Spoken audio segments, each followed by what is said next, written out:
Okay, I'd like to call to order the BAWSCA Board of Directors meeting Thursday, March 20th, 2025. It's 6:30. First order of business is a roll call.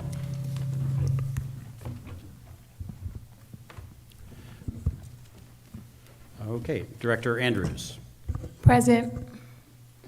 Director Bro. Present times two. Okay. President Chambers. Present. Director Cohen. Director Duncan. Present. Director Hamilton. Present. Director Hardy. Present. Director Jordan. Present. Director Kiesel. Here. Director Lincoln. Present. Welcome. Director Manalo, Mellinger, Mickelson. Here. Montano, Nash, Present. Piccolotti. Almost.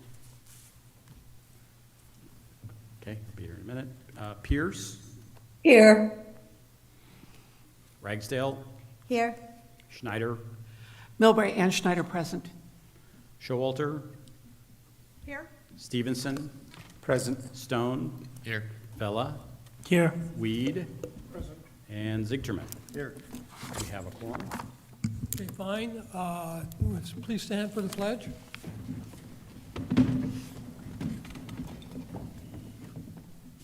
I pledge Allegiance To the flag of the United States of America and to the republic for which it stands, one nation, under God, indivisible, with liberty and justice for all.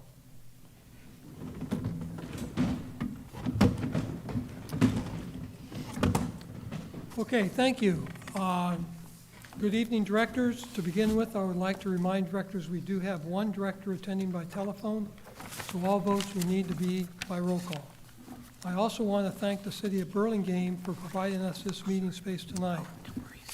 They are excellent landlords who really scrambled when our usual space for our last BPC meeting had a scheduling conflict. They ended up squeezing us into the library across railroad tracks.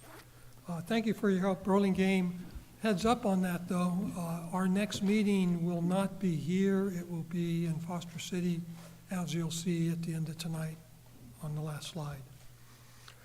Because there are many new BAWSCA board members since 2021, and in light of tonight's discussion about our fiscal year 25-26 work plan, it's timely to remind the full board BAWSCA's position on Bay Delta matters, particularly as it relates to the ongoing litigation and the regulatory process at the State Water Board. In 2018, the State Water Board adopted Phase 1 of the Bay Delta Plan, which, if implemented, severely restricts flow that can be used for water supply purposes during droughts from the Tuolumne River, which is the source of 85% of water in the San Francisco regional water system. Soon thereafter, as encouraged by the State Board and the adoption of Phase 1, San Francisco and Tuolumne River partners came forward with the Tuolumne River Voluntary Agreement, which proposes that a combination of river flows, river operations, and habitat enhancements could provide better results for the species protection with less impact to water supplies. In January 2021, Director Pierce, then BAWSCA board chair, publicly stated BAWSCA's clear and sensible request that the TRVA be evaluated by the State Water Board to determine whether it is indeed equal to or better than the adopted Bay Delta Plan in terms of the state environmental objectives, while maintaining a reliable water supply at a fair price for the water customers that BAWSCA represents. That evaluation of the TRVA, now called the Tuolumne River Healthy Rivers and Landscapes Agreement, is currently taking place. BAWSCA's evaluation request is consistent with our mandate from the California legislature to protect water supply needs of BAWSCA members. A reliable supply of high-quality water at a fair price is BAWSCA's goal and has been for more than 20 years. In accordance with this same state legislative mandate, BAWSCA took legal action in 2018 to intervene in the BAWSCA and its Tuolumne River Partners lawsuit challenging the adoption of the 2018 Phase 1 Bay Delta Plan. BAWSCA's vote on this matter was unanimous, and it's the intention of the BAWSCA board to protect our water supply and the environment was clear and remains unchanged. Okay, thank you.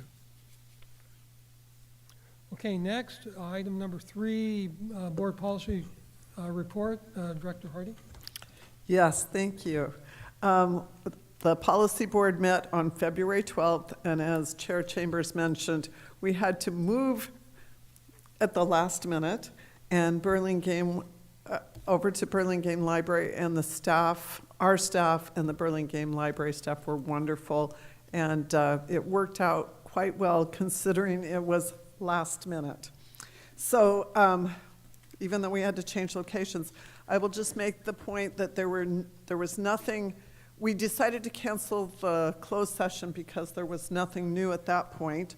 You will see on number 5 under action items that there was a unanimous agreement that that was a good policy.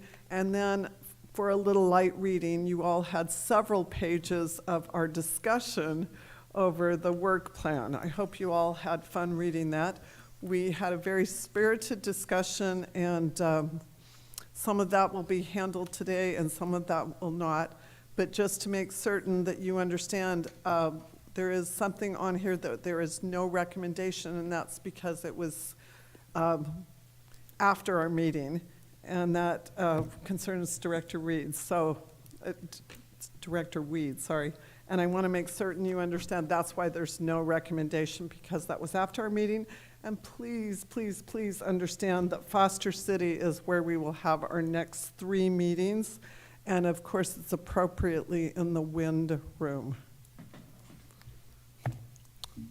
Okay. Thank you. Thank you. Okay, next item on the agenda is public comments. Question. Sorry, I'm a klutz tonight. I appreciate the minutes greatly.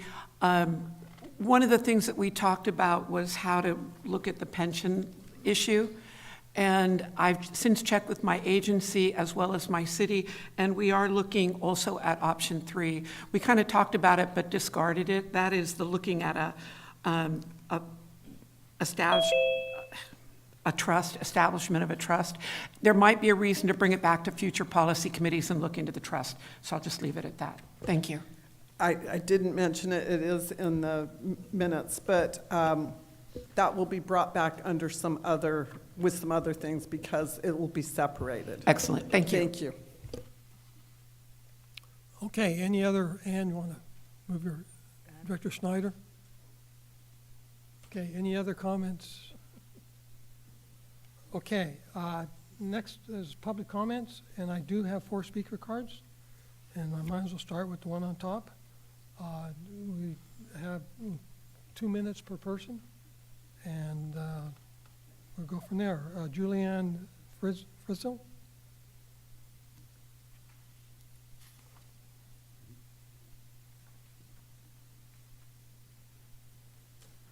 And after her would come Dave Warner.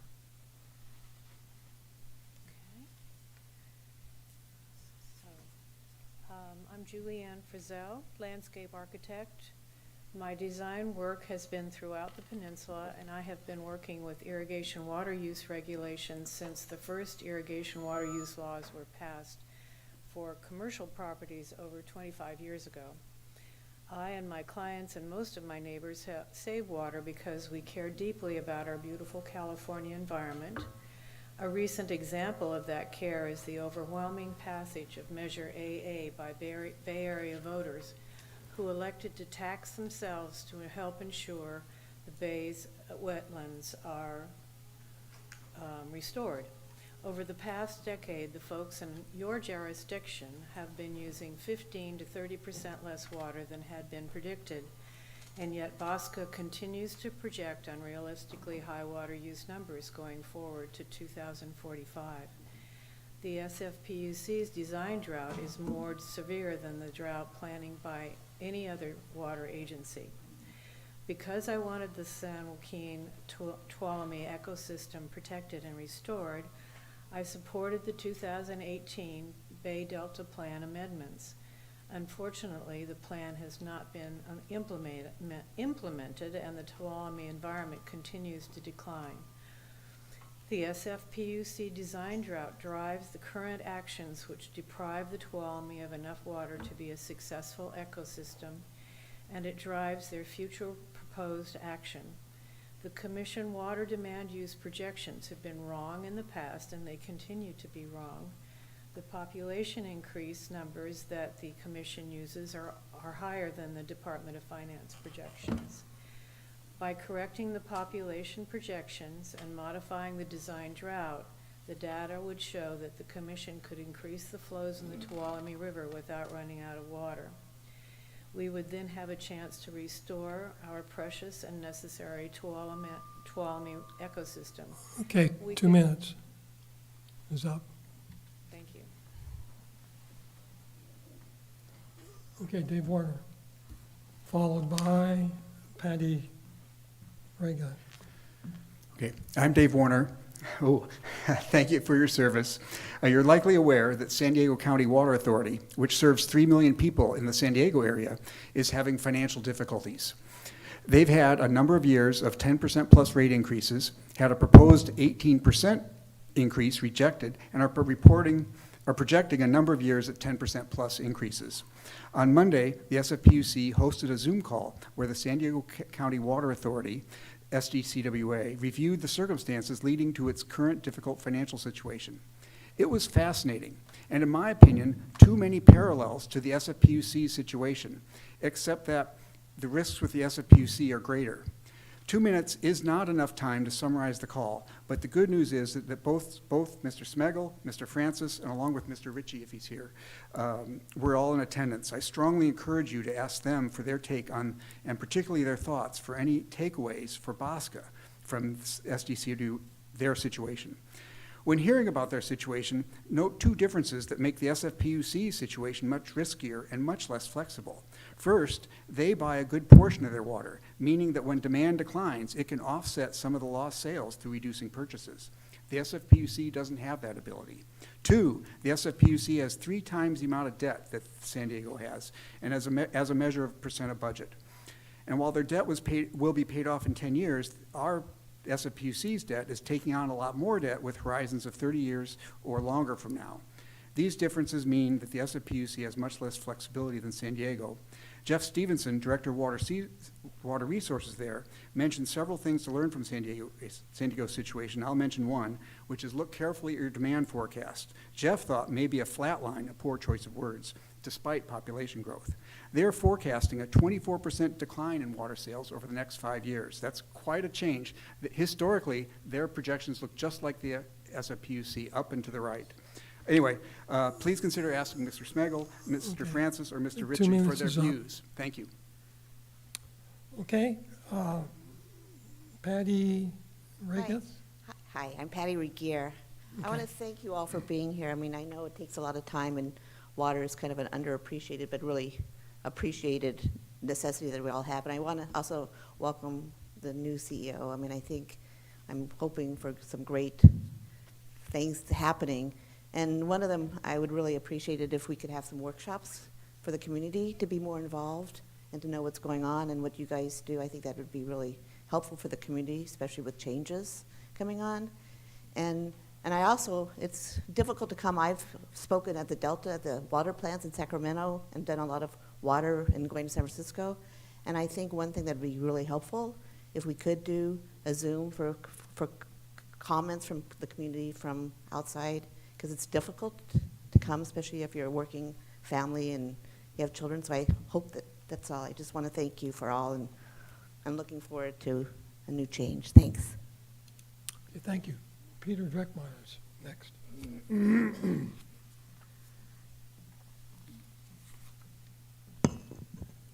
Good evening, Peter Dreckmeyer, Tuolumne River Trust.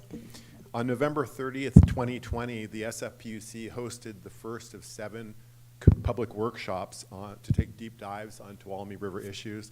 And the first one was to focus on the science behind the Bay Delta Plan and the Tuolumne River Voluntary Agreement.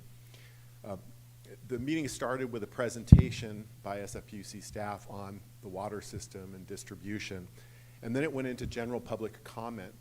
And before we even heard any of the science, several BAWSCA representatives, none of whom are still involved, were commenting on how great the Tuolumne River Voluntary Agreement was. That was the talking point.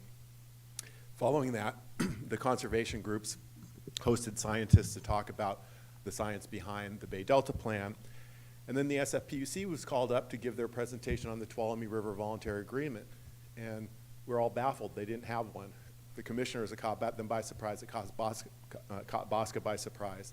And it wasn't until February 2021 that they gave their presentation. In the meantime, you know, the BAWSCA reps were wondering, like, we were asked to come and talk about this, and then the SFPUC failed us. We need to know about this. People are going to be asking us questions. So the former CEO gave a presentation to the policy committee in December 2020. And you, I hope, saw my letter, our response to that. We found major problems. We never got a response. So I think it's really important, especially since there are so many new BAWSCA members, and because BAWSCA has never taken an official position on the TRVA, basically, you all were told this is our position, that you have a workshop, hear from us, hear from the PUC, and instead of just saying this is the greatest thing ever, be able to prove it. Thank you. Okay, thank you. Okay, item 5 on the agenda is the SFPUC report. And I believe Allison Castro is going to be doing the water availability report, and Steve Ritchie will follow up with the CIP report. Great, thank you. Hopefully you can all hear me. Let's see here. So I'm going to cover water supply conditions, and then Steve will cover the capital improvement program. So current reservoir storage is looking fairly good. We're coming off our Mountain Tunnel shutdown. So as you may have heard, we've been doing work on Mountain Tunnel. It's a single conduit for all of the supply that comes from Hetch Hetchy. It needed some lining repair. We've been doing a series of these shutdowns. We've just completed a 100-day shutdown. We do a usual shutdown in the wintertime for the Hetchy supply, so we can do maintenance. This is an extended outage so that we could do repair in the tunnel. This is now at least 3rd year going where we've had these long shutdowns. Second 100-day. 100 year, it is 100 years old in any event. So we're coming off of that, and the Hetchy supply is coming back online as expected. So reservoir storage is looking pretty good. You'll see here, you can see 62.4% is our typical state of storage in Hetchy. We are higher than that at 76%, and that is because we were in that longer shutdown. But overall system storage is looking good at that 88% of total system storage there at the bottom. Moving on, just we always show an example of what the state looks like, so we can give you a picture across the state.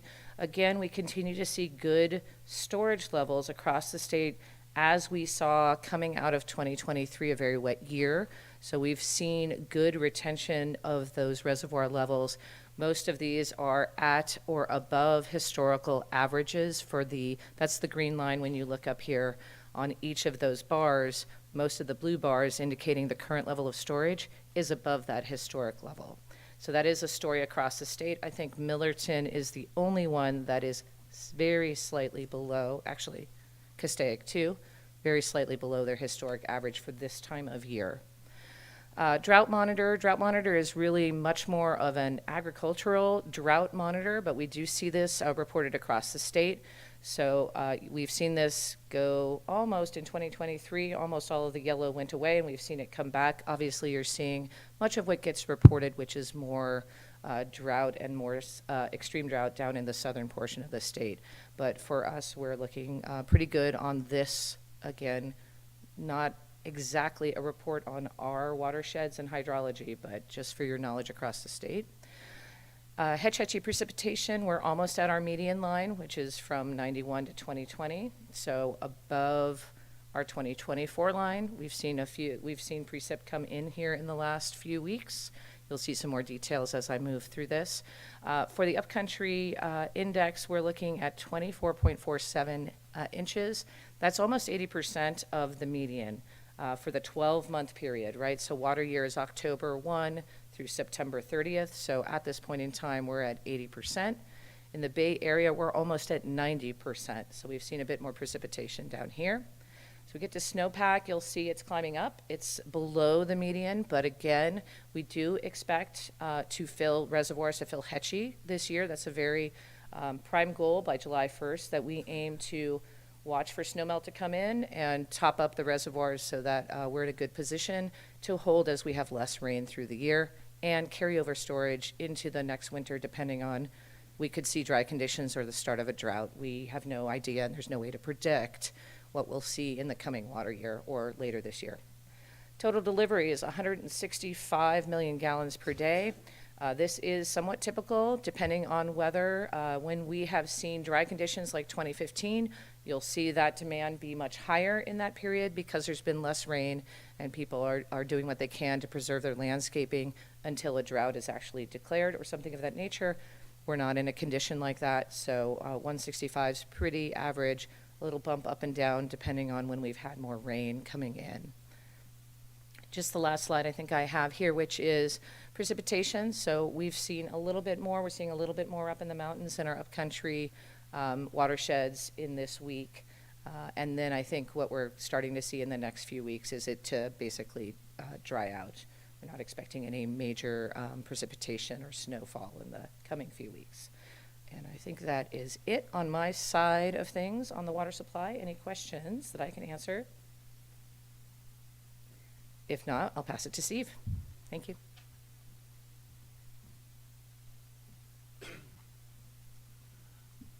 Thanks, Allison. Good evening, board members. Steve Ritchie, the Assistant General Manager for Water. I'm here to give an update on our capital improvement program, which we just adopted the mid-cycle change, and then talk about the upcoming CIP review process and show a few pictures of a couple of projects in progress. First of all, we have to approve a capital improvement program every year under the San Francisco City Charter as part of the whole city's capital improvement program. What it is for us is kind of a mid-cycle adjustment. We actually adopt a 2-year budget, and we are getting ready to start into the next process. So this is kind of a mid-cycle tweak of our capital improvement program. It was approved by our commission on February 11th.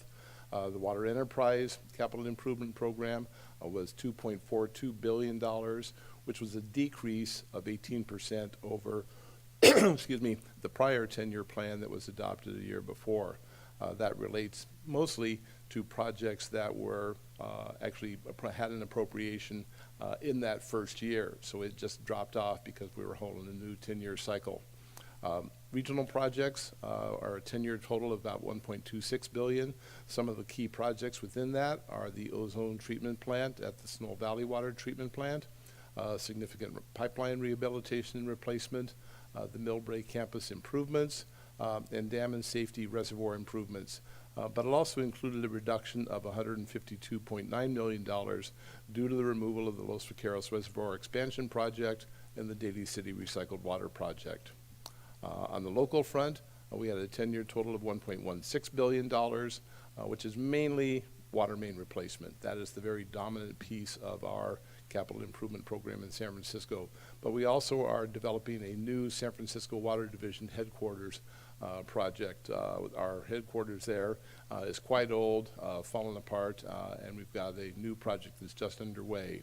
And the last thing I'd mention on this is that we have had recent bond rating actions because we have gone to our commission excuse me, to sell bonds for various projects coming up.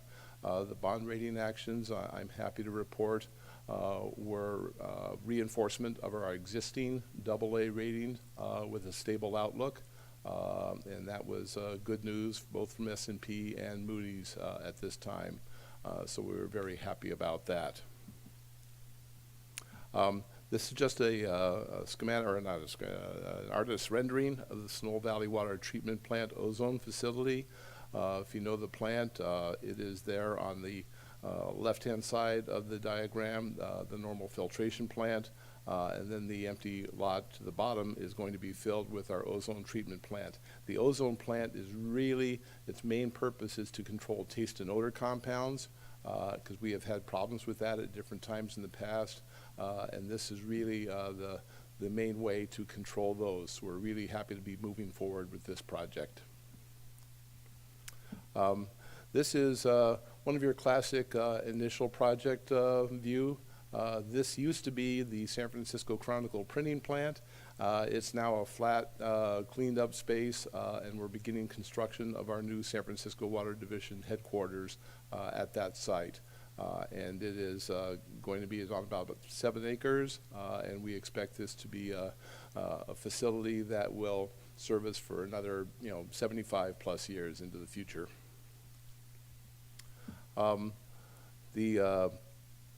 Also on the approved 10-year CIPs was the Hetch Hetchy Water program for about $1.4 billion, which was an increase of 17% over the last year. The key projects include the rehabilitation of the moccasin penstocks, which were a key element of our water delivery system. Those penstocks are 100 years old. They were constructed in 1925, and so they are definitely showing their age. We also have a variety of dam safety projects and a number of upgrades to our water conveyance system, both in the San Joaquin pipelines and some of the tunnels in the Sierra, including continuing the mountain tunnel. Here's a photo of the moccasin penstocks, the ones you can see from the highway as you're driving up there. There are the 4 pipelines that are coming down the hill. Those white bars across them are basically big concrete anchor blocks to keep them from ripping themselves off the hillside. So they hold it in place there. Full replacement is necessary due to the cracks in the hammer forged welded steel pipe that was used to make the original construction back in the 20s, which was included, like I said, concluded in 1925. We've looked at a variety of alternatives on how to replace those and also maintain delivery of water at the same time. One of the key alternatives is looking at a shaft carried down and then a pipeline, or excuse me, a tunnel to go to the powerhouse, and also a buried pipeline. We're working on the alternatives analysis to come to a conclusion on that so we can move forward. One of the things that we know we're going to have to do is this is probably a project that's about 10 years out for construction. So we need to make sure that we're also mitigating any risks to those penstocks in the meantime to make sure that we are able to maintain water deliveries. Looking forward to our next budget process, beginning in fiscal year 27. It's beginning the process for our new 2-year budget. On the operating fund, we're trying to make sure we keep down any increases, and so we're going to limit new proposals that we will be looking at from the operating budget.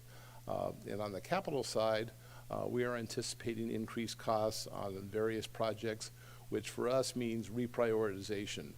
We're not looking to try to increase the amount of money that we are spending on the capital side. We're going to be looking at how we can spread projects over a greater length of time to make sure we've minimized any risk there from cost increases. So we intend to do as part of this, including an additional 10 years of projections for fiscal year 37 through 46. So we'll be looking out at a 20-year window. The approval will be on the 10-year program, but we'll also be incorporating the analysis of what it was going to look like over the next 10 years beyond that. We already have these existing large projects, as I mentioned, the SF Water Division headquarters, the Millbrae campus improvements, regional transmission main replacement, local distribution main replacement, and the Sunol ozone treatment plant, which still has some appropriations to go for it. We can project already that we're going to have existing projects with anticipated increases. There are 3 dams here regionally: Pilarcitos Dam, San Andreas Dam, and Turner Dam, all that are coming together in the alternatives analysis phase. And we see those coming together in a way that we can look at them together probably in the next few months and come up with a way to project out how we will deal with all 3 of those dam safety projects out into the future. We know we won't be able to do them all at once, and so we're going to have to go through some serious reprioritization. And again, the Moccasin Penstocks project I already mentioned. We're pretty certain we're going to see some significant cost increases on that. So that as well is going to mean some reprioritization of the Hetch Hetchy projects that we're looking at into the future. And I guess I'll finish up with this. We will actually take this to our commission in January of 2026 for approval, but we'll obviously have lots to share before then as we go through the analysis, and we'll be meeting with BAWSCA staff and others before then. This is an overview of the Millbrae Yard campus improvements. I don't have the side-by-side showing what the Millbrae Yard looks like right now, but what we really do see is we've got the headquarters building for our water supply and treatment division, but we're adding a whole new office building to the north of that, which will accommodate a new lab, as well as a place for people to move from our Rollins Road facility to this area because the Rollins Road building is seismically unsafe, and so together with the new lab and accommodation of that staff is requiring a new office building.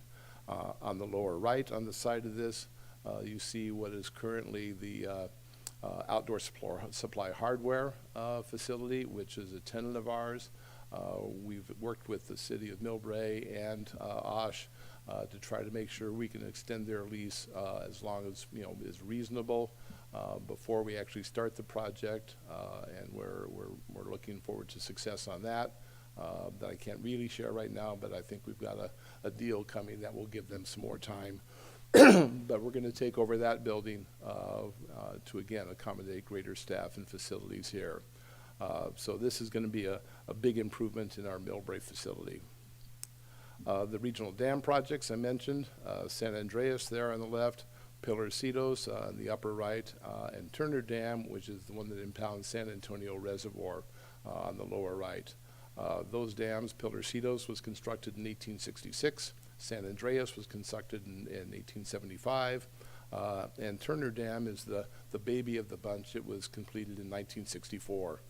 So it's only a mere 61 years old, but they all are in need of seismic improvements.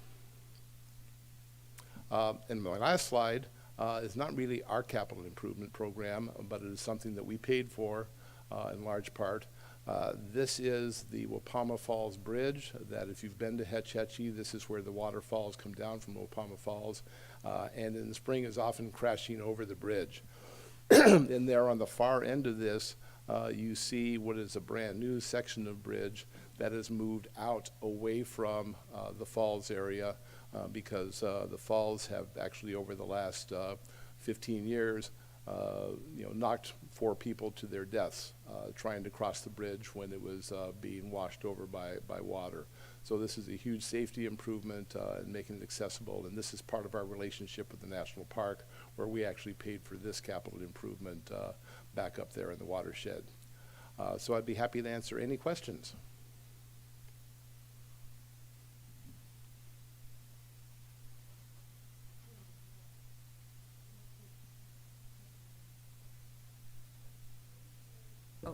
Thank you for your report and your presentation. Just wanted to know if there's a goal for rehab and replacement for your pipeline, like a percentage or number of feet? For our where we really think about it, that is in the city with our in-city main replacement. We've been looking at 15 miles per year. We got up to a maximum of 12 miles per year, but we have also been involved in various projects that, for a lot of purposes, are joint with our MTA in San Francisco and the sewer system. And overall, they're more efficient, but for each of us, it represents slow down a little bit, because they get a little complicated. So we've lowered that number down. We're looking to move it back up, but about 15 miles per year. Does that include dual force mains, or is more just water? Those are just, single mains Single in ones? San Francisco, yeah. Okay, great. And then, are we able to visit the water treatment plant if we were interested in that project as members? Yeah, we Okay. can arrange for that. Just contact me or Allison, and we can figure out how to provide a tour for any number of BAWSCA board members that would like to see things. We're always, since you're paying a lot of the money for it, we want to accommodate your ability to see what's actually happening out there. Okay, thank you. Okay. Director Stone? Thank you. I appreciated the updated CIP report, the 10-year CIP report, and in particular the more outward projection of then the additional 10 years afterwards. I assume that kind of longer-term view of the regional water system maintenance projects, is that better to help prioritize what is the most urgent? How can we continue to push off projects that are not immediate needs to be able to save ratepayers in the short run? Yeah, I think in this case, I'll use the example of those 3 dam projects. They're all, like I said, coming together at the same time. Well, I know we haven't got the money to do all 3 of those projects at once, and we haven't got the staff capability to manage all 3 of those projects at once. So that was a real clear cut. This is going to take us beyond 10 years, maybe 20, could be as many as 30 years to accomplish all those. So that we're going to have to make decisions, even just among those 3 projects, about which one do we really need to do first, which one second, and which one third. Good. I'm glad to see we're making those trade-offs. I am curious, does the SFPUC provide rate impact projections when reviewing its CIP projects? Yeah, we always project our potential rate increases. It depends on the year type. For sure, we publish I think a 5-year increase on the wholesale front, but we always look out. That's why we're looking at 20 years, is to, okay, what do we think it might be in 20 years? I wouldn't call it a projection. I would call it an estimation.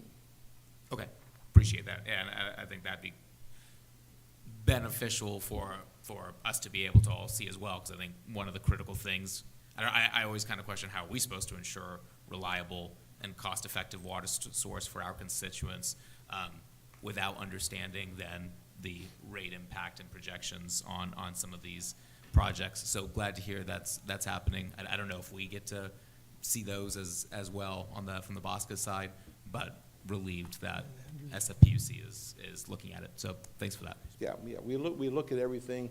One of the critical things for us is what the combined water and sewer bill is in San Francisco, because the shares are borne 100% by those ratepayers, so they see probably the biggest impact that comes from the PUC, and so that's a real bellwether for us. But we also do look at where we're going to be with wholesale rate projections. She says you want to speak again. Okay. Do you want to go back? Okay. Director Snyder? Thank you. Thank you, Mr. Ritchie. Question back to Millbrae, of course. And I appreciate you continuing to work with staff in Millbrae for an extension on the OSH lease. Last I heard, it was for a 2-year extension. And then that area, which is SFPUC land but is commercially zoned and is one of our only 2 sources of large sales tax revenue, will be turned into a corp yard. Is that correct? Well, let me correct one thing. It is not a 2-year extension. It is a 1-year extension of the lease. Okay. But we're pretty convinced that that will be something that we can come to agreement with OSH on. It is part of the corp yard. The building itself that OSH currently occupies will be home for a variety of our shops, our maintenance shops there, and heavy equipment storage in and around that. So that's going to be what's accommodated there. Thank you. And you know we go way back, and I have great respect for you. However, I always like however. my city, my agency is 3.27 square miles. We are the end of the line of a BART station. We are the largest infrastructure transportation hub west of the Mississippi. Our major landowners are SFPUC, number one, SFO, BART, high-speed rail, putting hold on all of our other projects, Caltrain, and a huge PG&E substation. None of those properties pay property tax, which means that we are one of the poorest cities in San Mateo County, and for the other counties, I'm going to be getting to your data. The loss of sales tax revenue, the loss of commercial land to a city that basically, commercial district is 2 miles long, El Camino Real, is huge. This same money that comes from sales tax, as you know, is a general fund, which we then can use for police, fire, and to offset the cost of our low-income rate users. You continue to take our sales tax, or as the county tried to do with hotel tax, that's the money we have to pay for core vital services. And our unique situation is, and I hate to put this, I'm a fourth-generation San Franciscan. My family helped build, literally, with a wrought iron company, San Francisco following the earthquake. We're a colony of San Francisco. Most usually, San Francisco comes in and does what it wants in Millbrae, using overriding considerations against us. And we are too small to fight them. We have showed that we've had to fight. So our request from Millbrae to the BAWSCA board is to please ask SFPUC to do a cost-benefit analysis of what they plan on doing in Millbrae, and to consider other options, including increasing the density in the footprint of their existing office buildings and leave us the commercial area. The other option is, and this will sound so weird, I grew up right across the street from the doorway into the Harry Tracy plant. I always assumed it was Millbrae. We found out on a tour that it's unincorporated San Bruno, and the main entrance is actually off of San Bruno's side. But I grew up with the trucks crossing in front of my house every day. There is a huge amount of land up there. Huge amount of land. And in fact, we have an elementary school that's scared to death of the water tanks breaking and flowing down into that school. There's much more land up there than to take away viable, critical commercial land and affordable housing land. That land could be better used. So I'm just asking for that as a board member, as a city that frankly has paid the price for carrying the regional burdens for the entire Bay Area. Thank you. Okay, thank you. Next is Director Showalter, followed by Director Hardy. Well, I have much simpler questions. One is, the SFPUC office building in San Francisco is a sort of a monument of the wonderful things you can do with sustainability and zero water use and zero energy and that sort of thing. So I'm wondering, how are those sustainability principles going to be used in the office buildings, the new water headquarters, and also the Millbrae site? I'm afraid that I don't have the specific answer on those buildings, but definitely those are things that we are very, very much taking into consideration and making them as sustainable as possible. The one example I can bring up is just because it came up not too long ago, one of the last decisions I had to make in looking at the Millbrae campus was that new building, should it be steel or mass timber? And we're going with mass timber for that building, for example. Well, good. I think we all are, not only do you provide an example of what can be done and push the technology forward, but we want to model that behavior. So having models is, at least from my point of view and Mountain View's point of view, is something that we really appreciate. Another thing I wanted to mention is kind of the flip side of what Director Stone asked is, the construction material costs have gone up just hugely in the last 5 years. Is it 59% they've gone up, construction costs have gone up in the last 5 years, construction materials? I don't have a number on that. I do know that the Sonoma Valley Water Treatment Plant, all of the bids came in well above the engineer's estimate, And we took a good hard look at that situation and concluded that that was a legitimate bid, and we awarded it to the lowest, best qualified bidder, but it was a significant increase. We all know that we're looking at uncertainty going into the future, particularly relative to steel and other elements like that might suffer from tariffs. Well, anyway, we're right, and that new uncertainty related to tariffs is kind of new.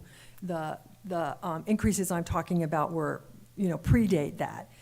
But that said, I wonder about the wisdom of spreading out capital projects, because the longer in the future you do them, the more expensive they are. So is that the best way to finance them? And I'm just throwing that out as a question, because it may be better to do them sooner when costs are slightly lower. But as you say, with the tariffs, I mean, that's a monkey wrench. We don't know how that's going to resolve. But I am really concerned about the concept of doing projects in the future when they're going to be more expensive, when we know, we definitely need them. Yeah. Thank you. Yeah, we understand that, and we look at that, but as I mentioned, like on the dam projects, I don't think we have the capacity to manage all those at once, and so that's another big, very, very, very big consideration. It's always a balancing act. Yes. Okay. Thank you. Director Hardy. Did you say Hardy? Wasn't Yeah, quite, yeah. okay, didn't quite catch that. Thank you. I wanted to take this, because you mentioned the bridge, I wanted to make the comment about we are going to have a tour. My understanding is June 17th and 18th, and we do have new directors, and it makes such a difference to be able to see the actual sites. I know that the Solnol water treatment has been on that site. I've been on it 3 times, and it was on one of those. Also the interpretive sites, the water temples, Crystal Springs, as well as O'Shaughnessy Dam and the Hetch Hetchy area. So I think it helps directors to actually be there, and I'm thrilled that the bridge has been upgraded, because I heard about those deaths, and that's very unfortunate. And I'm glad that SFPUC took the initiative to make that safer. Thank you so much. Yes, and this project is constructed in the wilderness, so it's mostly by hand. So this project actually took 6 years. Okay. Director Andrews. Just a quick question. Are any of your projects impacted by federal funding holding?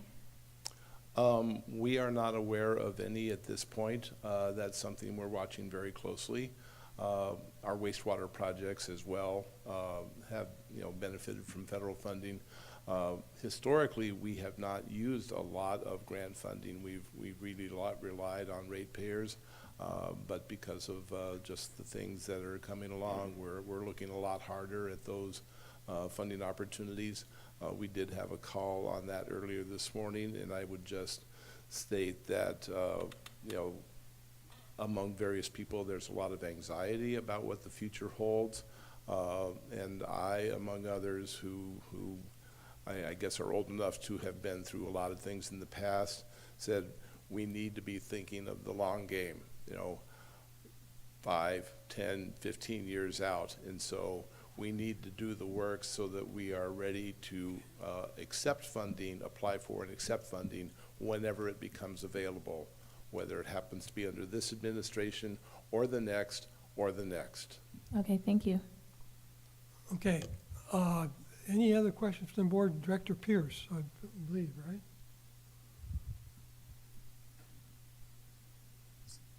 If you're ready for me, Tom, I I'll am make ready. my comment. I am ready. Okay. Thank you, Mr. Ritchie and Ms. Castema, for your comments. I really appreciate the awareness of the water projects and prioritizing so that they can be done more appropriately in all of our jurisdictions, and everywhere it is always a balance between what you must get done, what is the most dangerous, can we afford it, can we manage it, and looking at it as a whole. And so I really appreciated that perspective that you added tonight. I was also pleased in the board packet, the line that talked about how closely you were working with BAWSCA all around the projects and the needs and the costs. And none of us wish a repeat of the rebuild of the system, which is part of the reason that things are more expensive here. But it also ensures that we are having a reliable source of high quality water at a fair price. And so, you know, you need to pay for what you need. And as a former mayor, I understand that projections don't drive your decisions. They provide information so that you can make the best decisions necessary for solving your problems. And so I just wanted to thank you for all of that, and I look forward to walking on that bridge. Okay, and Director Pierce, do you have any members of the public at your location? No, I do not. Because I The did sign not- is up and no one cares. And No I did one's not- there. I did not offer whoever was not there a public comment under part 4, so I apologize to nobody. Okay, Okay, well, okay. and I've looked around and I've checked outside and no one is there, so we are Okay, good. Any Thanks, public Tom. comment any public comment from the public on the SFPUC report? Okay, seeing none, our next item of business is the consent calendar. Any comments from the board or any desires to pull an item from the consent calendar? Any comments from the public on the consent calendar? Seeing none, Director Vella moves approval. Do we have a second? Second. Second by Director Hardy. Any comments prior to the roll call? Seeing none, roll call. Director Andrews. Aye. Director Bro. Yes, for Brisbane and GVMID. Director Chambers. Aye. Director Cohen. Director Duncan. Yes. Director Hamilton. Aye. Director Hardy. Aye. Director Jordan. Director Kiesel. Aye. Director Lincoln. Aye. Director Manalo. Director Mickelson. Yes. Montano. Nash. Yes. Director Piccolotti. Aye. Director Pierce. Yes, Director Ragsdale. Aye. Director Schneider. Aye. Director Showalter. Aye. Director Stevenson. Aye. Director Stone. Yes. Director Vella. Aye. Director Weed. And Director Zigterman. Aye. It's unanimous. Passes unanimously. Okay, thank you. Next item of business is the action calendar. First is consider a resolution 2025-01, concurring in the nomination of John H. Weed of ACWD to the Executive Committee of Aqua JPIA. And CEO Schmegel will handle this from the podium.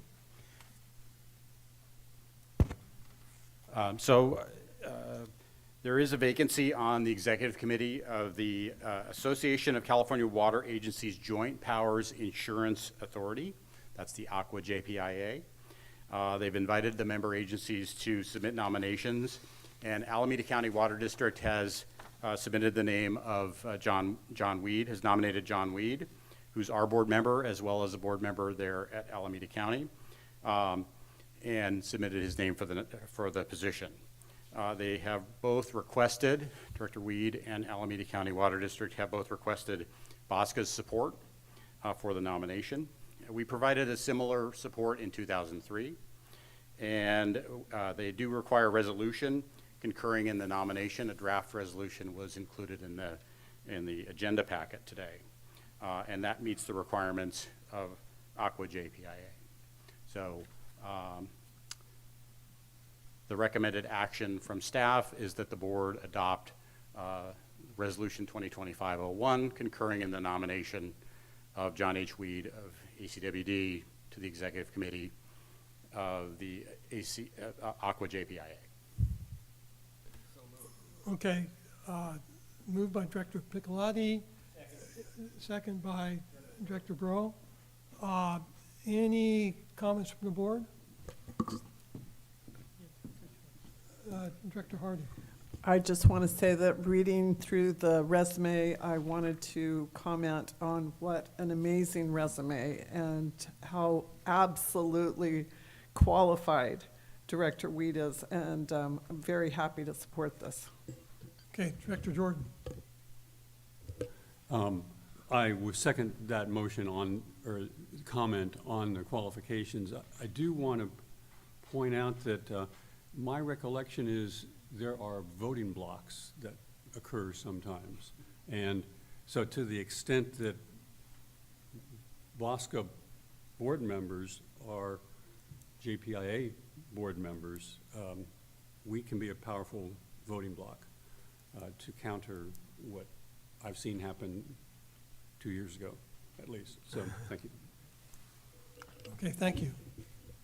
Director Zichterman. Thank you, Chair. I just wanted to express my appreciation for Director Weed's expertise. I've been on the board several years now, and I just always respected your perspectives. And I don't think we'd have anyone more qualified to do this service, so thank you. Thank you. Okay, any other comments from the board? Steve, you want to? Okay, and any public comment?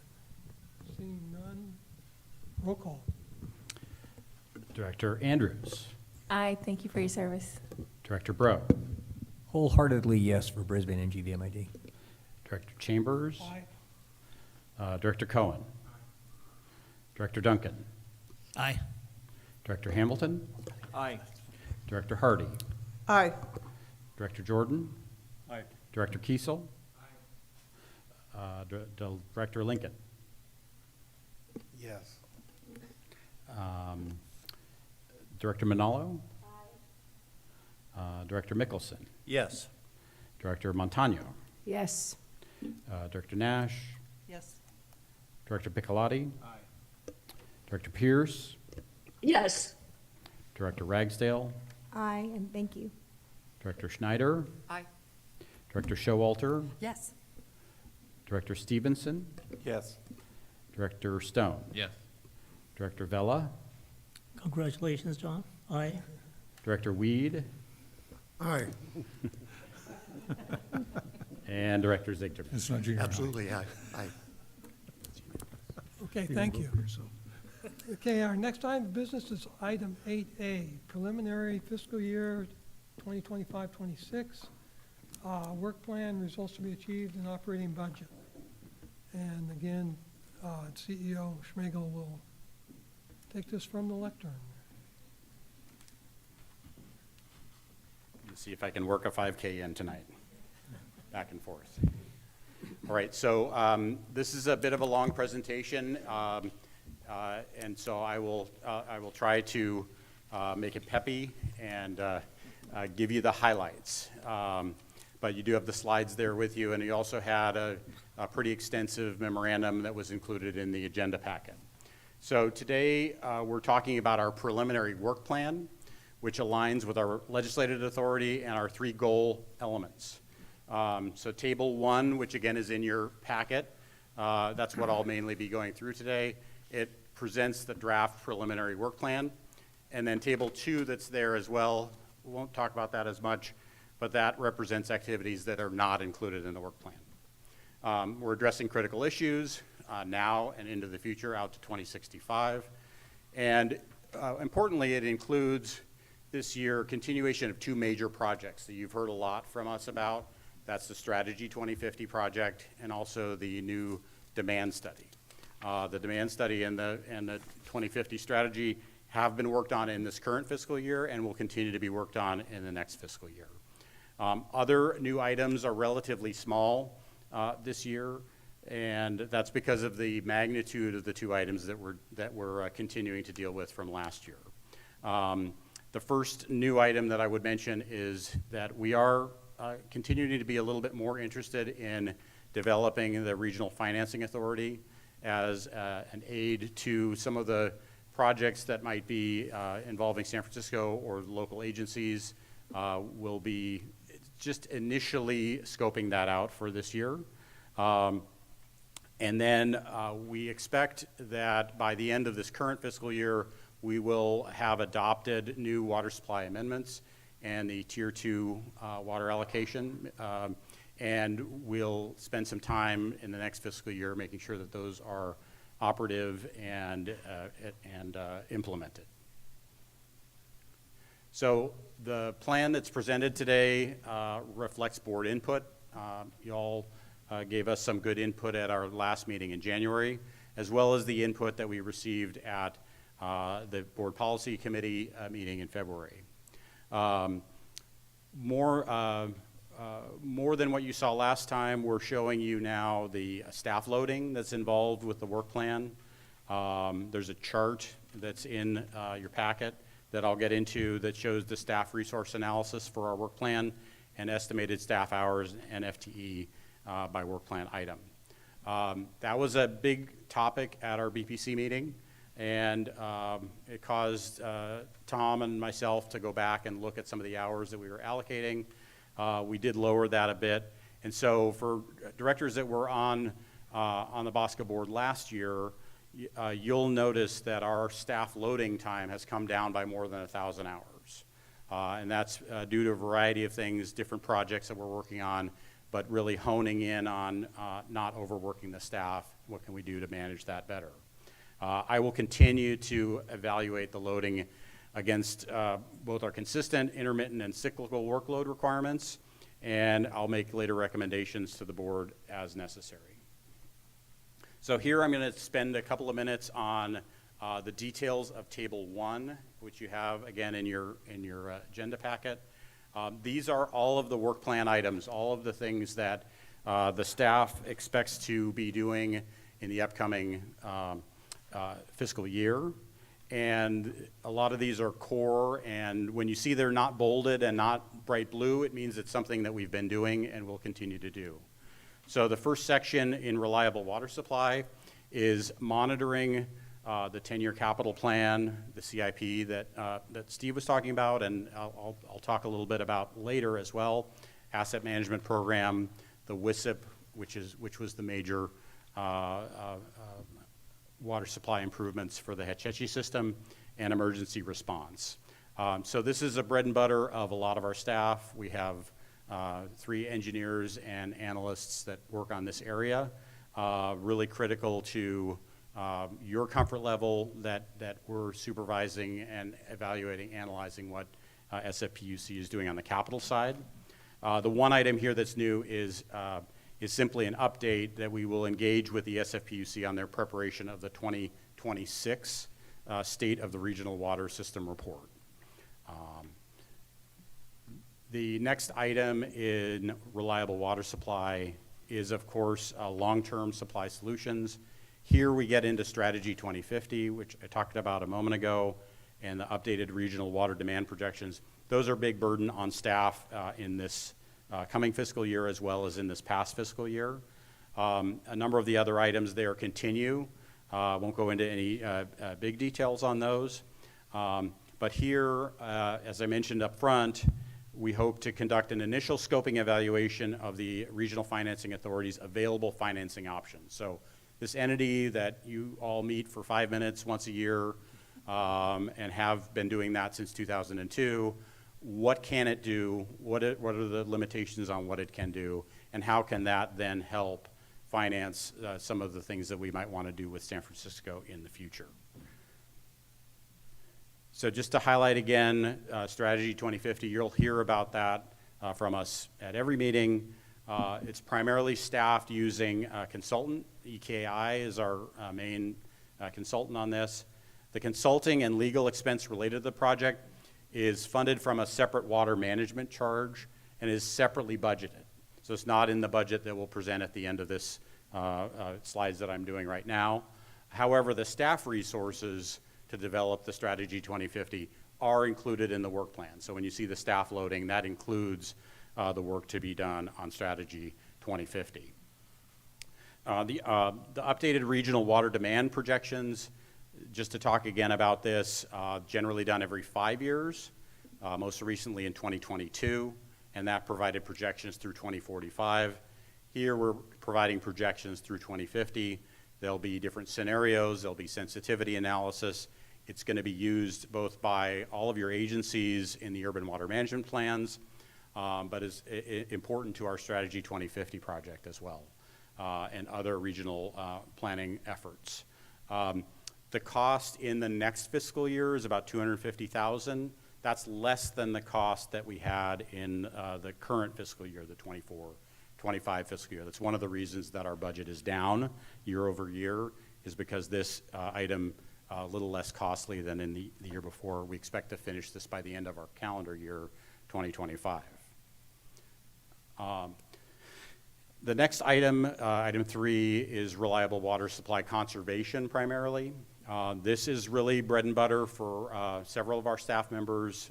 We have both our core conservation programs and our subscription conservation rebate programs that some of the agencies take advantage of, that we offer and make that available to you at cost.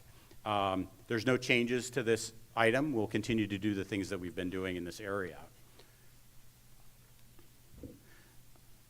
The next item is on reliable water supply, is the WSA administration. So WSA stands for the Water Supply Agreement with San Francisco.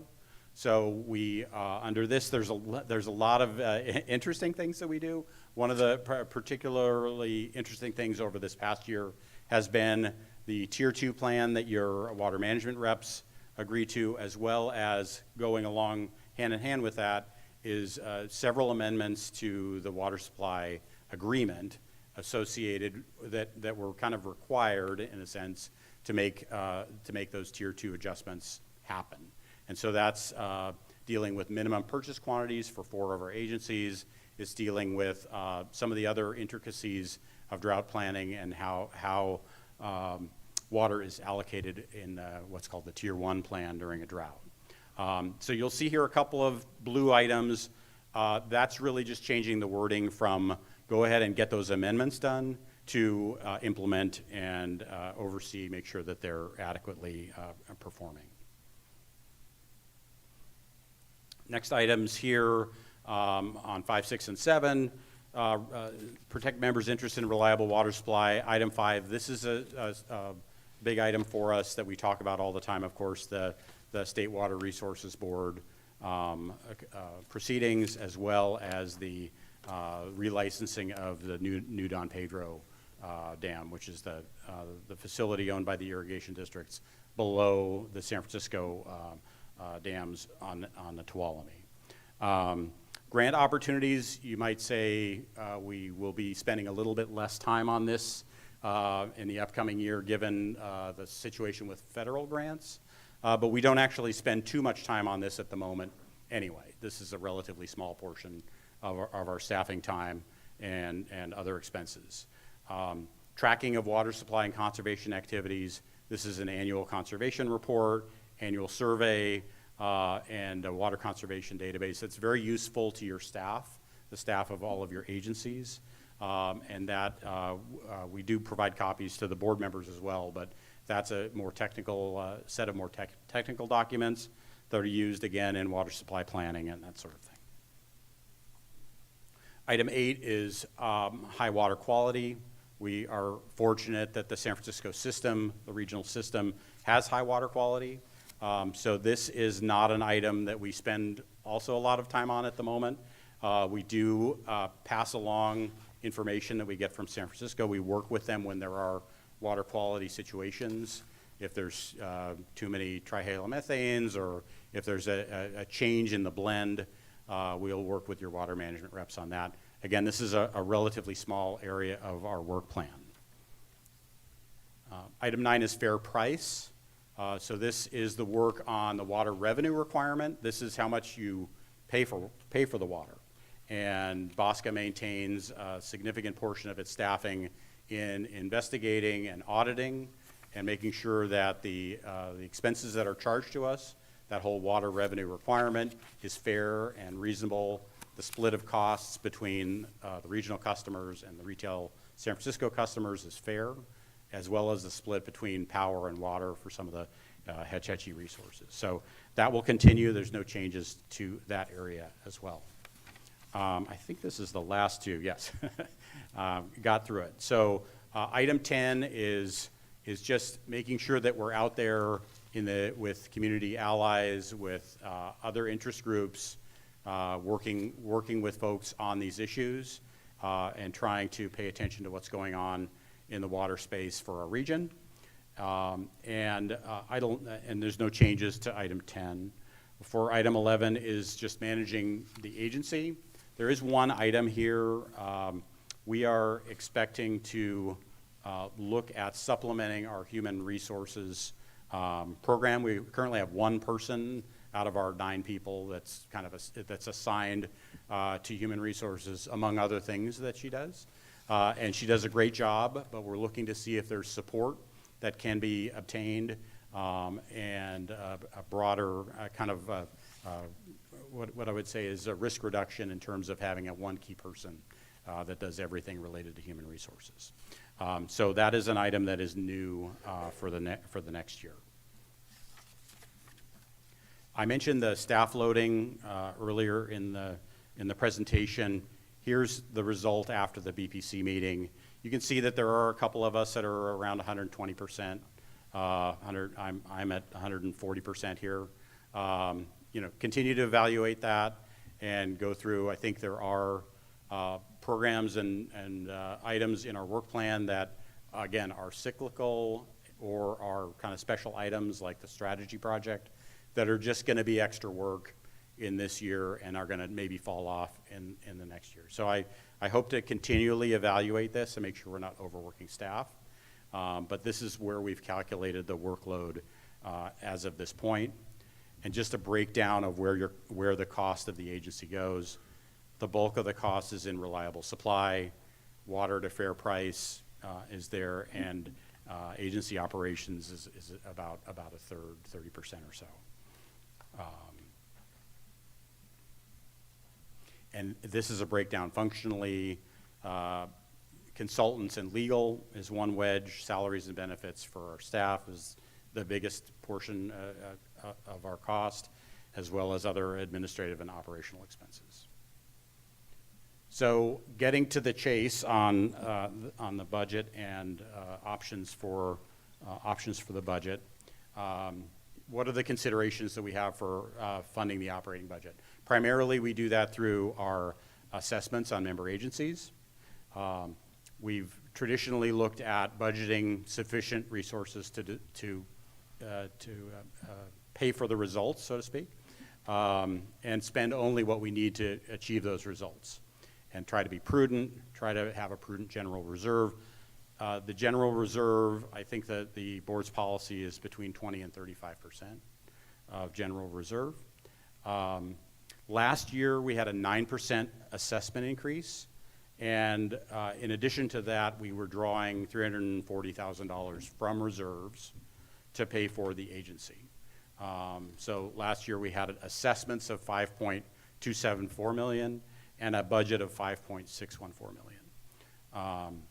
Again, the Strategy 2050 project is funded by that water management charge that was put in place in 2024. It's not part of these other budget numbers. So shown in a table form, these are, at least at this point, the proposals that the options that are available to us or that the staff is recommending. Again, we think that a 3.7% assessment increase would pay for the whole budget. So that's different from last year. That would say freeze the reserve. The reserve is the same as it was. That would give you a 25% reserve, which is well above the bottom of the range for reserves. There's other options that are shown here. The 2% assessment is in line with inflation. It is in line with San Francisco's proposed increase, at least the draft proposal that we heard about at the water wholesaler meeting. That was 2.1%. We could also freeze the assessment and just rely on reserves. And the fourth option we've given you here is a larger assessment increase that would build up the reserve somewhat. So the work plan that I'm presenting today will enable us to, the staff to meet the legislative obligations of the agency and our agency goal elements. We were formed to protect the health, safety, and economic well-being of the water customers outside of San Francisco that depend on the regional water system. And remember that those three goal elements are reliable supply, high-quality water, and a fair price. And just some stats on that page about how much we've saved over the years, both from evaluating the water revenue requirement and refinancing bonds. And this is not even mentioning the possibility that we've saved significantly on capital projects that we've evaluated and recommended differences to the staff. So the next steps tonight, I'm happy to take feedback. You see anything that you would like to comment on or recommend changing, happy to look at that. Our April BPC meeting, we will bring forward the final proposal for evaluation and further discussion. And then at that May board meeting, you'll vote and consider the recommended action to adopt our work plan and operating budget at that May board meeting. That is my report. I'm happy to take questions. Yes, thank you for the report. That 5-minute meeting that you were talking about, is there any way we can make that meeting more effective, or is there more that we can do as part of that financing authority that can assist your efforts? Absolutely. I think that one of the just to give an example, one of the things that's being contemplated is San Francisco being interested in helping our local agencies initiate smaller projects for water supply reliability that would not be on the level of the alternative water supply program or the big projects that we're talking about. And then the question would come up, is that something that's reasonable for San Francisco to finance, or is it something that BAWSCA could finance as a way of helping our agencies achieve a little bit more water supply reliability? Another example, and I think Steve talked a little bit about this, but San Francisco has a fairly significant amount of investment that they're going to have to make in wastewater on the wastewater side. And so the question may come, and I haven't heard this yet, but the question we need to be prepared for is if the San Francisco Public Utilities Commission or the Board of Supervisors says, stop, we don't want to spend any more money than we have to spend on the wastewater side. And then we have to understand how can we keep the regional water system reliable if San Francisco is unwilling, if the higher ups, so to speak, are unwilling to pay for that. So that would be a major change, obviously, if we're talking about major investment that BAWSCA would make. So we're not going there yet, but we do want to explore what are the possibilities and what are the constraints. We don't want to start talking about something which we don't have the ability to do. Okay, I'll be interested in seeing those strategies. Yeah. And then on a smaller scale, for one of the board member questions or comment, you acknowledged my comment regarding beneficial to educate customers as to the means and methods to conserve water. Our Keep Hayward Clean and Green Task Force just transitioned to being a Clean and Green Commission, and it does include water conservation. So I don't know if the other cities have similar commissions or task forces, but I'll be interested in partnering with BAWSCA staff to work with them because they can be your champions on conservation. Since they're already doing that with landscaping and cleaning up the city, they could also do it on water conservation. Yeah, absolutely. Okay. I know Kyle works on that most directly, and we'd love to connect you up with, connect your commission up with him. Yeah. Okay, thank you. Yeah. Okay, Director Hamilton. Thank you, and thank you for the presentation. I don't have a question, I just have a comment. How much I appreciate the slide 46, which breaks down the budget by how it's being applied to the agency goals. That's a really great way to show how we're spending, because it really helps us to explain to our ratepayers what are you doing when you're going to BAWSCA? What is actually happening here? And this is a much easier story to tell than going through revenue and expenses and all of that. So I just wanted to call that out, but I appreciate it very much. Thank you. Thank you. Okay, thank you. Director Stone. Thank you, Chair, and thank you, Mr. Smeagol, for the report. I think I have a few questions related to the the strategy 2050 plan, especially with regards to affordability. I saw that a key task number 5 with most of the work plan for fiscal year 2025, 26. It lists affordability as that key task, but affordability is absent from the number 11 work plan item, for the 11 work plan items in table 1. I know there's a bullet on fair price. I think that was number 7, but doesn't actually address affordability. So I guess my question is, where is affordability explicitly addressed in the work plan, and what steps are we taking to actually achieve that promise? Thanks for that comment. I know that affordability is a big part of the Strategy 2050 project. I will have to go back and look at the work plan again and try to identify for you. And it may be that we need to change the description or add an element to make sure that that's included there, because I know it's something that we're working on now, and I've had meetings this week with respect to Strategy 2050. So we're definitely talking about affordability, and that's a key component of it. Great, and I think anytime we can be as out front as possible on the affordability piece and as transparent, I imagine I'm not the only one receiving lots of angry emails and constituents calls around these increasing water rates and concerns about increasing water rates across the state. So that's a big concern. And then I guess kind of related to that kind of concern that's growing across the state and what we're seeing with the San Diego County Water Authority, and one of our public commenters mentioned it today. I'm really concerned about their experience, especially what they articulated on the Zoom meeting earlier this week. These water rates, they're continuing to go up. SFPUC's ongoing investments in the RWS are only going to further drive up costs. I was glad to hear that there was some possibility of delaying some of those capital infrastructure projects. But given they're going to have a lot of inflexibility due to their debt obligations, I think we're going to be very ill prepared for unexpected changes that might come up. So, I'm wondering, and all of this is really tied to our outdated and really, I think, inadequate modern demand projections. And so I'm wondering, is it possible, I don't know how immediate this Strategy 2050 is, but can we save money and time by temporarily pausing Strategy 2050 until we've completed that updated regional demand projections? So I think that they're going on simultaneously and intentionally going on simultaneously.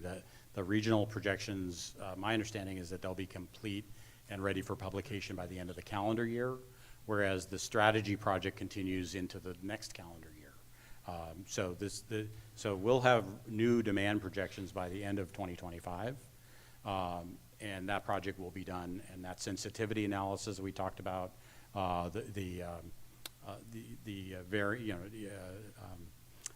modeling the variances that might be there in terms of population, in terms of water use per capita, those will be available to the strategy project at the time that they need them. Okay, so I'm just concerned if we're making any big decisions without that in the meantime. I don't believe so. Okay, that makes me feel better. And based on that Zoom webinar earlier this week with SDCWA, did you have any thoughts that you might be able to share from that, your kind of perspective? Well, again, I appreciate the comment, and I appreciate that demand projections are important. I think that, again, we're in the middle of that big project to do that. So we'll know a lot more there. One thing that I will say about the San Francisco approach to the alternative water supply projects, which would be the source of additional cost, is that those projects are all really only in planning. So San Diego built a lot of things all at once, desal and recycled, and they were all going on simultaneously. And at the end of that process, they realized that the rates went up and people conserved, and they didn't need all the water that they had built. I think San Francisco has been extremely conservative about those projects. And again, So I think we're planning, and I think they are planning, but there's no shovels in the ground on those projects. So I think it's a little different stance, and I don't want to speak for them, but that's my perception. Okay, appreciate that. And then just one other question. I know a key issue missing from, I think, discussions on supply reliability and Strategy 2050 is an assessment of the SFPUC's design drought risk model. And kind of curious, if that risk profile were adjusted, like right now it's a 1 in 5,000 year event, that were adjusted to a 1 in 1,000 year event. My understanding is that the available supply could increase by 25 MGD.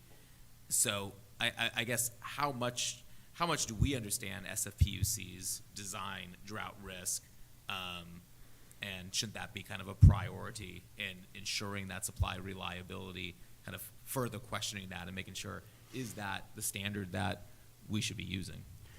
Again, it's difficult for me to speak for San Francisco, better to ask them directly about that. I will say they are also doing a demand study for the retail customers within San Francisco.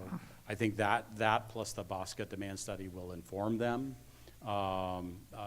more about what's happening, because those demand studies are looking out to 2050. That will help inform them, and if they want to make a change as a result of that or as a result of other things, they may do that. But I don't know anything about how to do that ourselves. I don't know that BAWSCA has a role there. Okay. But I do think an important thing for us to be able to potentially review at a later date when we have those better understandings of those projections, because it seems like to be able to get the 25 MGD would really just require a stroke of a pen going from the 1 in 5,000 event to the 1 in 1,000 event, rather than a lot of these expensive CIP projects, and ultimately help bring down water rates for our constituents. So an issue I'm interested in looking into. Yeah, later. I understand the issue. I think keep in mind that the CIP that Steve was talking about earlier, that's on the existing system. I mean, those are needs for rehabilitation and just standard things that have to be done to a water system. That's not new supply for the most part. So. Okay. I'd like to have Director Pierce followed by Director Showalter. I believe Director Pierce has her hand up. Thank you very much. Let's see if I can, there we go. I wanted to thank you, Tom, for the great report. I really appreciate the extra work on the staff load to adjust that, and that looks great. And I also I was pleased to see the work plan. I also wanted to comment that because we have a fair number of new board members, I wanted to mention in the packet on page 63, bullets 3 and 4 really have a great description of the legal and strategic counsel, which is a critical piece of BAWSCA's infrastructure. And it's very different than many of our city council relationships with legal consultants or staff attorneys. In the past, this has been, the amount spent on legal counsel has been something that has been of concern to board members. And so I thought this was a really good explanation of how BAWSCA is different than other agencies. And it's a piece that gets hidden in our budget, but it's also something that has enabled BAWSCA to work really well with San Francisco to make sure that they have the critical history contractually, and that we pay no more than what we should pay, and that we are well represented. And so I just wanted to point that out, and wanted to say I hope that at some point in time we'll do some further exploring about how the SFPUC is controlling their costs. And I think that they are going to be looking at that. Certainly their costs are only a portion of what our cities charge our residents. And so I think it will be a bigger conversation. So thank you. It wasn't a question. Okay, thank you. Director Showalter followed by Director. Yeah, I have a few comments too. First of all, I'd like to add my thanks for this report. I really did enjoy seeing the breakdown of staff and how different people are working on different things in this pie chart of, you know, how much staff time is used for different subjects. That's really fascinating. So thanks for sharing that all with us. And I also just wanted to put in a plug for the minimum purchase agreement. We are eager to see that resolved, and so I was very happy to see that listed prominently on, you know, implementing it on the work plan. Thank you for that. And then following again on my neighbor, Director Stone, I'd just like to put in a little advertisement for an organization that I'm on the board of called the Water Now Alliance. And Water Now Alliance is devoted to teaching elected officials about water sustainability, and particularly about the idea of distributed infrastructure. And that is things like water barrels, stormwater retention basins, buying back lawns. Anyway, I would be delighted to talk to all of you about it. Thank you. Okay, Director Jordan, followed by Director Montano. Thank you. My comment on the breakdown of staff time and projects is more, wow. I've never seen it done this well. So thank you, Tom, for that. It's really helps us see where everything is going. That said, we have just put, you know, into an assessment on all of our customers, the 2050, you know, 2.4 million plus or minus. So I guess I would hope that as BPC looks at which options to consider and recommend back to us, that, you know, that it'd be better to have less assessment increase than more. But I realize we're not voting on that today, but because we've just put in this other assessment, that's 50% of a year, roughly, of BAWSCA. So, you know, it would be, I think, it would behoove us to go to the low end of the increase, particularly as we look at the demand and whether demand is as robust as, you know, we seem to forecast most of the time. I think we've learned from Mr. Dreckmeyer that the agencies tend to over forecast the demand. So I'm assuming the BAWSCA role will be to push back on us agencies to make sure that it is indeed real demand. Thank you. Okay, thank you. Director Montano, followed by Director Ragsdale. Thank you, Chair, and thank you, Tom, for your presentation. So I have a question on slide 47 on consultants. I'm wondering why we're spending so much money on consultants. It's almost half of the budget. Can you explain to me why that's so high? Yeah, well, we have a small staff, as you know, of 9 of us. Consultants include legal representation. So that's lawyers and the consultants that are used by our staff to supplement on their workload. So both in the capital improvement side as well as the water revenue requirement side, we employ consultants that help review the reports out of San Francisco, help evaluate on trickier, detailed subjects. So that's generally what that is. There's also contracts, outside contracts, for folks that are working on conservation programs that fall into that bucket. So that's it's really kind of maybe it's slightly mislabeled, but it's really outside expenses apart from salaries and benefits, if that makes sense. Just wondering why it's pretty high.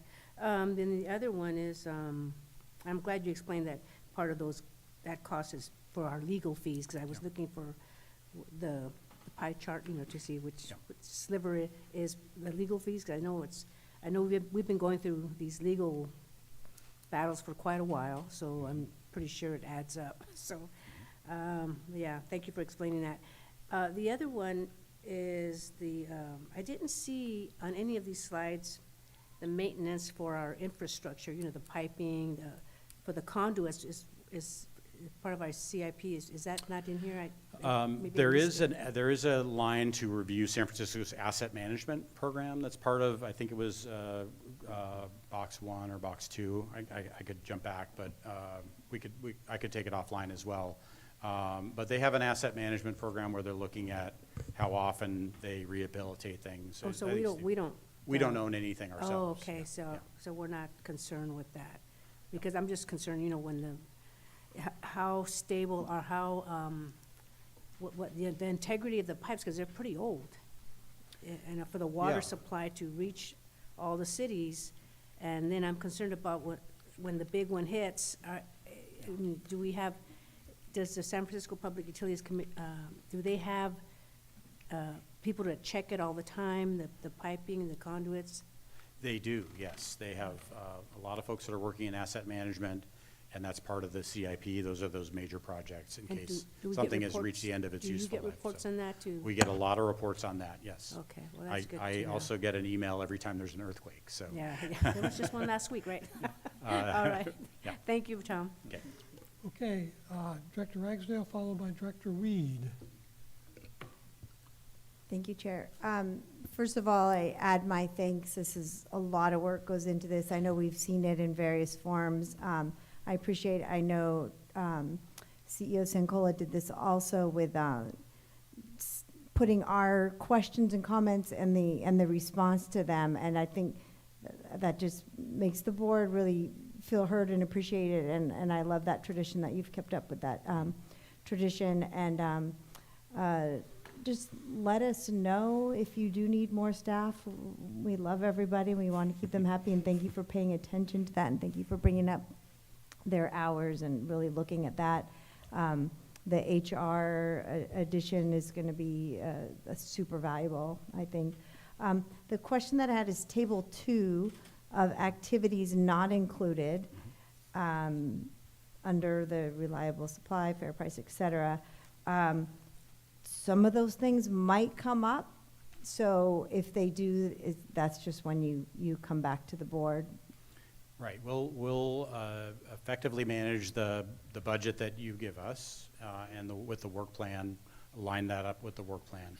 If there are new elements, so this year we had a couple of new elements that we brought to the board's attention, I think at the last meeting.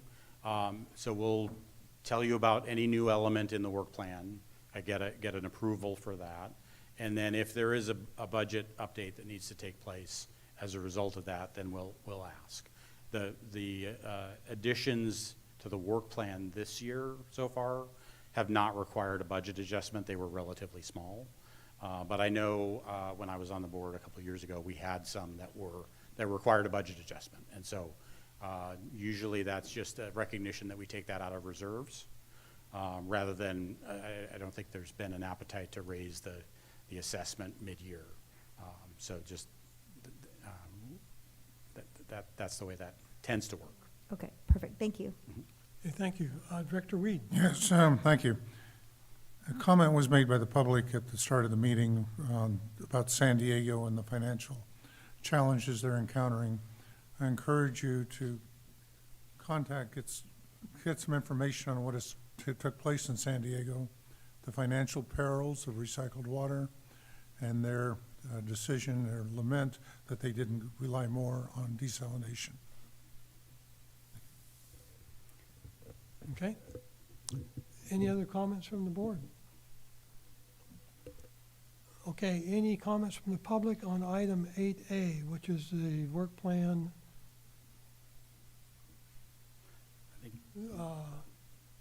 Okay. And Tom, there is no one here to comment. Okay, that's fine. We do have one comment here.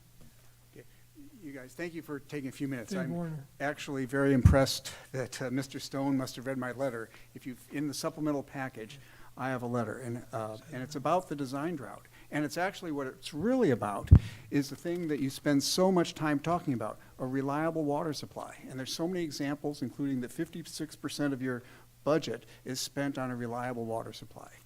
But you have not looked at, and the SFPUC has never provided you, what's the risk associated with the design drought.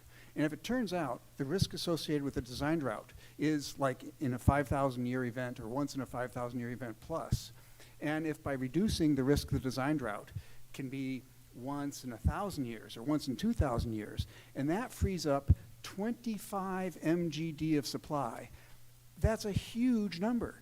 And you're spending so much of your budget trying to come up with a reliable water supply, it dwarfs so many other things. And so it seems to me a simple action is to ask the SFPUC what's the risk associated with the design drought and what's the risk associated with this. And here's my little chart. It's unfortunately not in color, but I really appreciate staff distributing my too late letter. But what's the risk associated with this alternate 8.5-year model? It's 8.5 years, and it's still a great drought planning model. And you might be able to get 25 MGD. It's at least worth asking the questions. Okay, thanks so much. Okay, thank you. Any other public comment on this? Okay, Mr. Druckmeyer.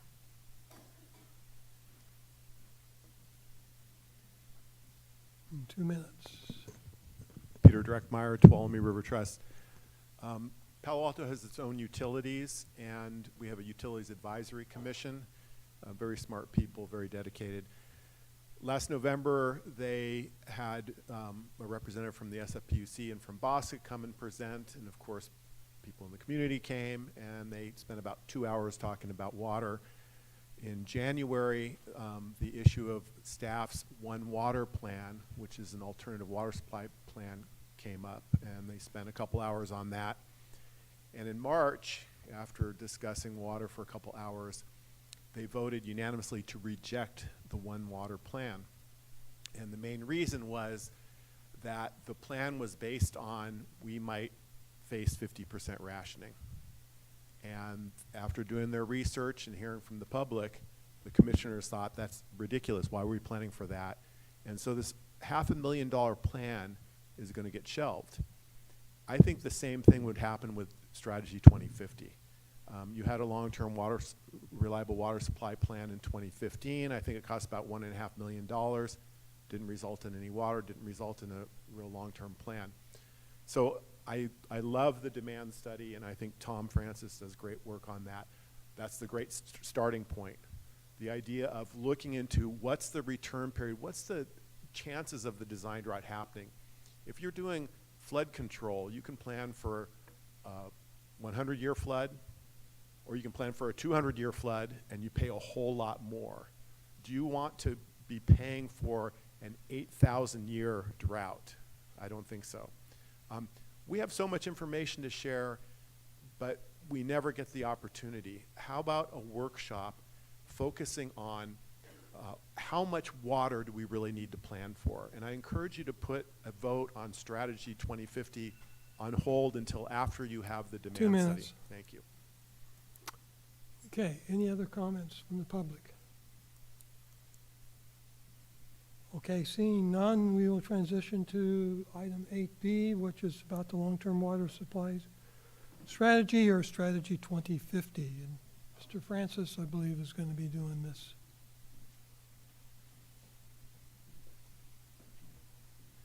Good evening, board members, Chair Chambers. It's kind of interesting. I'm talking about the Strategy 2050 right after a member of the public brought it up, so I think I'm a lucky man here tonight. I think some of you know my coworker, Nagin Ashuri. She's not able to make it here tonight, but she's kind of the lead staff person working on this. But I have to tell you, this is one of, at least from my own personal perspective, one of the most interesting things that I've been working on over the last couple of days, last couple of weeks, last couple of months, and hopefully last couple of years, because it's a really interesting effort. So what BAWSCA is doing is we're advancing the development of Strategy 2050, and as a reminder, we're looking at long-term water supply reliability needs of us collectively, of us as a region, but also individual agencies that make up BAWSCA.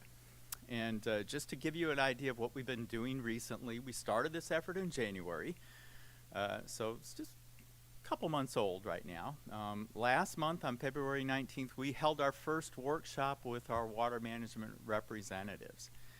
And so that's sort of a kickoff of the strategy, but we also started by talking about what risks do you as a staff or do you as a water agency worry about or are concerned about? What type of risks does your agency face that could impact your water supply need? And I'll talk really briefly about it, but those risks that you're thinking about impact what you might need in the future. So are you worried about how climate change could impact your water supply? Are you worried about how affordability needs to factor into what you're planning for in the future? Are you worried about the availability of grant funds, those type of things? Those are all risks, and I could just go on and on, but just things that you need to be concerned about as a water supply planner at your particular agency. What we're doing as staff at BAWSCA, and our consultant is helping with this, is trying to kind of collect all that information. That's what happened at the workshop. Put it together and summarize it to say, okay, well, let's say 9 or 10 of our agencies said these are the risks that I'm concerned about. They all share that same risk. We, BAWSCA, and the consultant need to move that forward as part of our strategy effort.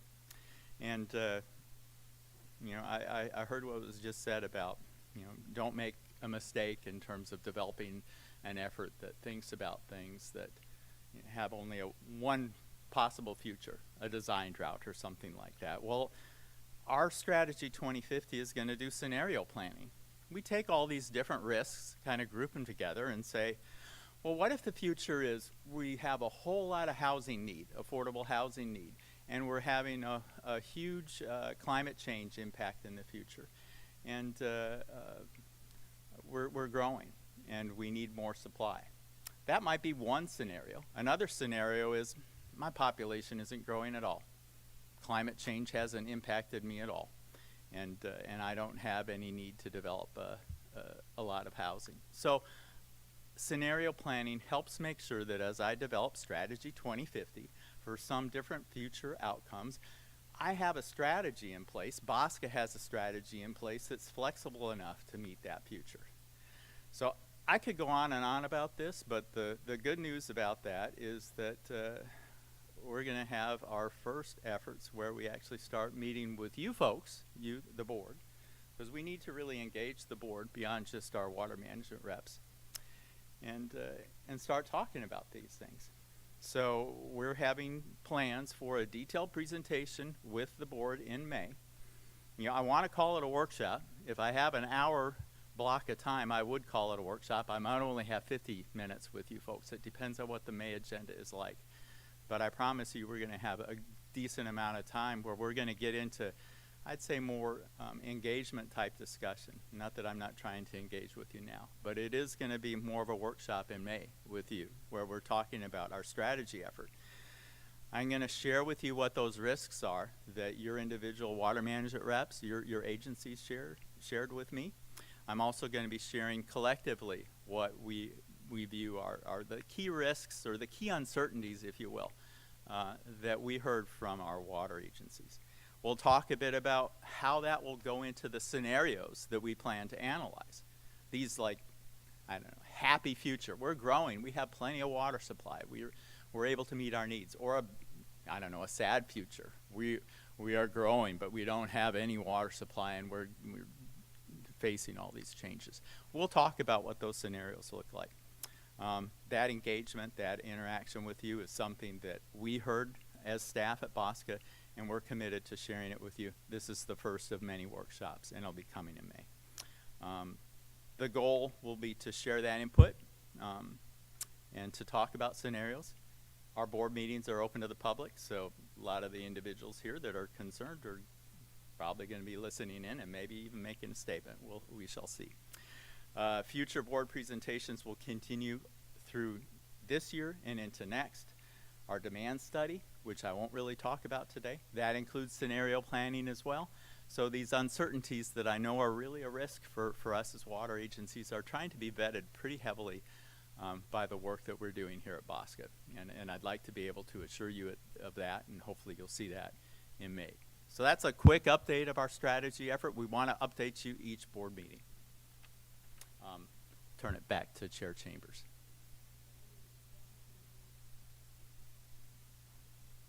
Any questions from the board? Director Zichterman. Thank you, Chair. Just a couple of notes about what I'm hearing about today again about design drought. I'm open to talking about that. San Francisco's got the call, but we all ought to be open-minded. But also about demand projections. So just a case in point, we at Stanford had a 2000 general use permit where we added 2 million square feet of academic space and 3,000 units of housing, students, mostly students and faculty. So during that time, you would think, wow, our water demand's going to go way up. It went down.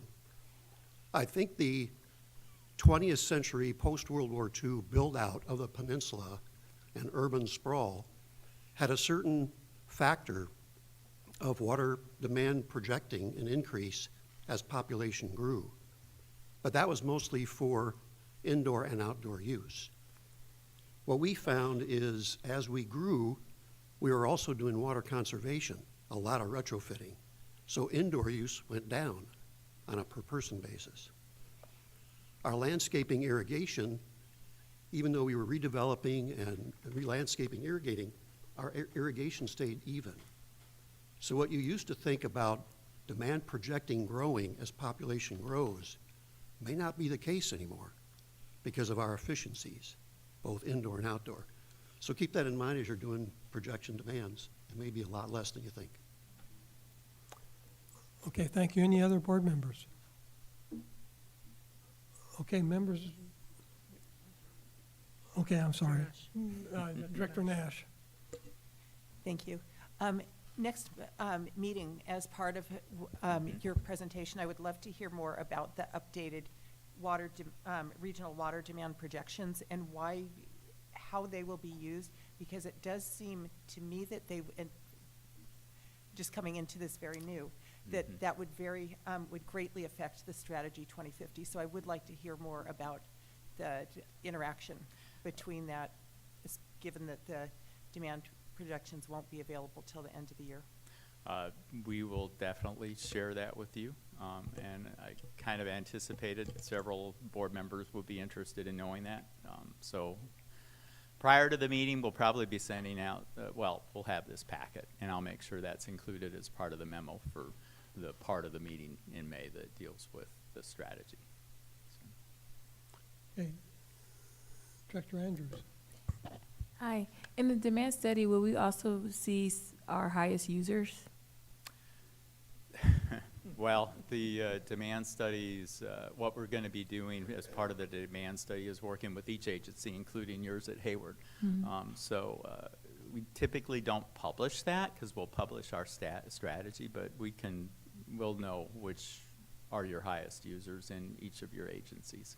Yes, I would like to see who's the most demanding. We will definitely be able to share that. I'd probably point you to your water management rep and maybe a meeting with me. And in your case, it's Cheryl Munoz, who I work with, and she's great. Okay, so. Thank you. Okay, any other questions on board from okay, Director Stevenson. Yeah, thank you for the presentations. I kind of echo Director Zichterman's comments.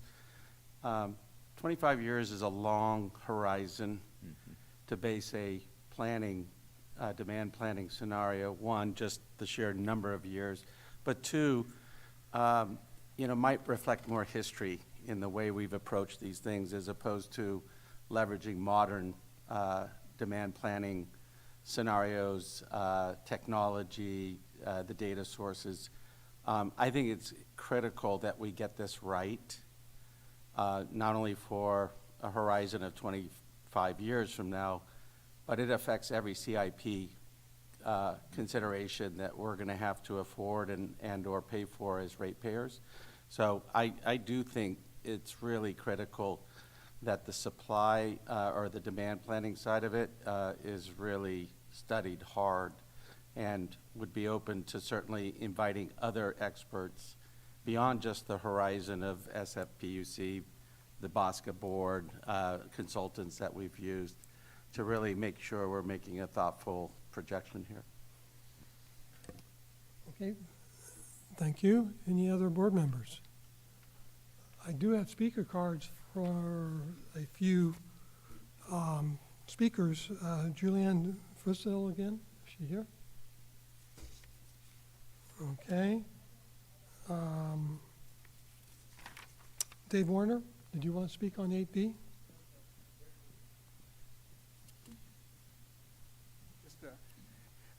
Thank you so much, Tom, for the presentation. The one thing I'd love to ask is when I think of workshop, it usually involves other parties being able to present and provide alternatives. And that's certainly what the SFPUC workshops were all about.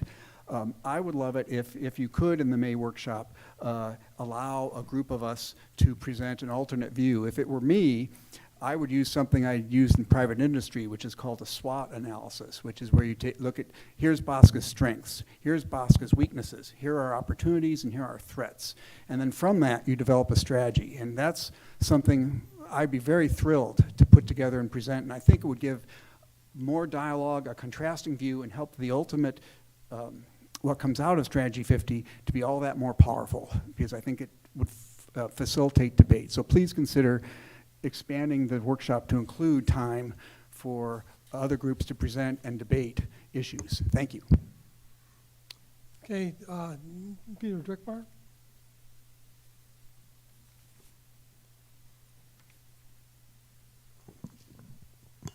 Director Zichterman was modest in not mentioning that Stanford won 3 or 4 Silicon Valley Water Conservation Awards over a 10-year period. I think that was a record. Yeah, let's hear it for Tom. You know, in 2020, we did what we always do, which is look to the future, and we told folks at BAWSCA, your demand projections are going to be way off. They're going to be inflated, and the main driver is population numbers. And BAWSCA responded by doing the sensitivity analysis. So they used Plan Bay Area, and they used California Department of Finance. So you have a range. And the Department of Finance suggests that demand isn't going to increase at all by 2045. The Urban Water Management Plan for the whole SFPUC territory projected that demand this year would be 216 MGD. Last year was 184. So I don't think it's going to increase by 32. So just in this first 5 years, we're seeing a major difference. You have a sensitivity analysis, but the numbers that go into the Urban Water Management Plan are just the high numbers that the PUC would refer to as the outside envelope. And that's what the alternative water supply plan is based on. So that's another great use of time, is to dissect that alternative water supply plan, hear from people who have read it and know what to look for, and base your planning on what we might really expect. Again, design drought out of control. The demand projections have always been inflated. And the alternative water supply plan, in my opinion, is pretty embarrassing. It's not a sophisticated document. And I'd love to see BAWSCA dig into it. Thank you. Okay, thank you. Any other public comments? And I assume none from Director Pierce's location. Okay, next is CEO reports. And this will have one public comment at the end. Great, thank you. I included one item here which is responsive to some questions that we received at our January meeting regarding the CIP program. And so I'll try to be brief because I know the meeting's been long. But just to remind the board about the efforts that that we take to ensure that we evaluate the CIP both for HECI and for the regional water system. So Section 6.09 of our water supply agreement includes provisions that require San Francisco to interact with us in developing their 10-year CIP. It's a 2-year process, or every other year process, as Steve mentioned earlier. Our involvement starts the year before the adoption. We meet informally. We are then allowed to, in fact, required to comment on the CIP prior to its adoption at the SFPUC. And the SFPUC staff is required to respond to our comments as long as we get them in on time, which we do. And we also verbally comment at the adoption hearing. So this will happen again in January, February timeframe of 2026. I expect to be fully involved in that. The CIP, as I think as Steve mentioned, is approved by the SFPUC and then approved by the San Francisco Board of Supervisors. And then they will come to us and present to our board and as well to our water management reps about what's involved in the next 10-year CIP. They are also preparing quarterly CIP progress reports, and BAWSCA staff is reviewing those. There's 8 of those every year because there's 2 different CIPs that we're looking at. We meet with them to discuss the quarterly reports, and so we have a good understanding of what variances there are and what changes have been made. One of the questions that came up at our last meeting from a couple of different directors was about a variance that was present in the last quarterly report. At the time of our January meeting, the number was 331 million of variance, if you recall that discussion. And so we did a bit of research just so we could explain what our perception was of what happened.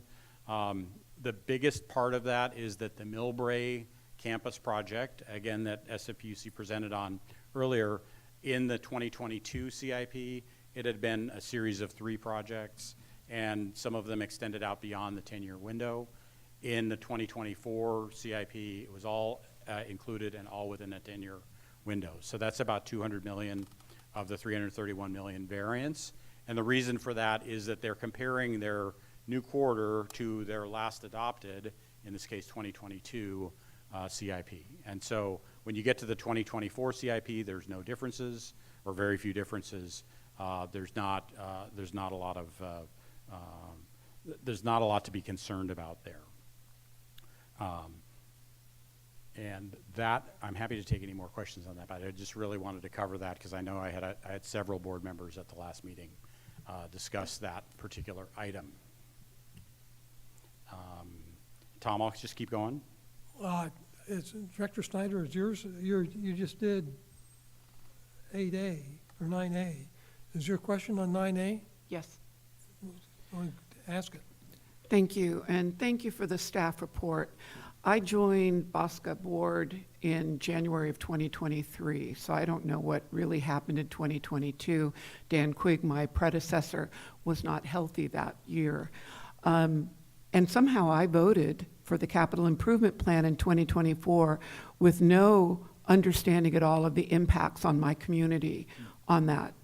So I will go back and check everything, and I read everything, and see if it's stipulated that there would be a significant loss to the community and our ability to pay our water bills on that. In the future, will there be the detail that we received tonight, for example, on Millbrae, for other projects that occur in other water board members' areas on that? That's a significant misstep. I might have missed it. I have to go back and check my binders, but I don't think I did. And I'm very concerned that that information was not shared during the last CIP vote. And then I have a second question. The slide you've got says that the CIP goes to us and to the SFPUC. Now, I've dealt with SFPUC on airport expansion plans, again, overriding principles on Millbrae, and they do not have to even come to the local community. Does SFPUC need to come to the local community for projects that are happening within that jurisdiction? So let me clarify, and maybe we could go back to the slide. They present their CIP to us, but you do not have a vote on their CIP. It simply is. We pay for it even if it harms us. In the case that you're referring to, I guess that's... It is what it is. So we will be using our own money to do something that is actually hurting us. So what I was trying to get at is that the staff of BAWSCA is reviewing these plans as they relate to reasonableness and reasonableness of cost and reasonableness of timing and reasonableness of the project. And it may be that staff of BAWSCA was not focused on the particular Millbrae issue, looking more at the region and the need for the facility, et cetera.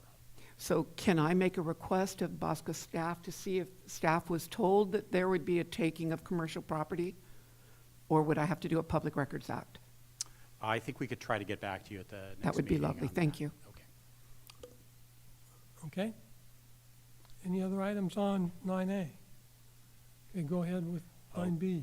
Okay, really quickly on the Bay Delta update, the State Water Board has finished their technical working groups. They held 11 technical workshops or working group meetings over the course of January to March. They're completed. And we participated in some. Tom Francis participated in some. San Francisco listened in to all of them. Remember, this is phase 2, which is the Sacramento Riverside, not the Tuolumne, although the Tuolumne is directly impacted by decisions that they make with respect to phase 2. We did have one item that we wanted to jump out from the CEO letter, and Danielle is going to come up and talk to that, and that's just the status of our Tier 2 plan and the WSA amendment adoption. Thank you. Good evening, Board. I have a very brief but positive update on the Tier 2 plan and the WSA amendment.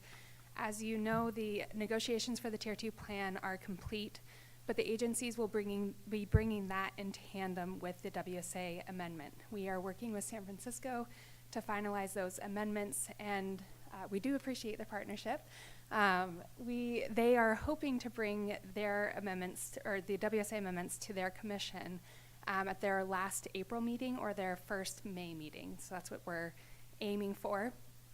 Once they adopt the amendments, the rest of the agencies will go ahead to bring both the Tier 2 plan and the WSA amendment to their governing bodies. If you have any questions, we do encourage you to reach out to Mr. Smagel, and we will be happy to set up a meeting to answer anything. That concludes my update. Okay, anything else on your report? Okay, items from the board, Director Snyder, or?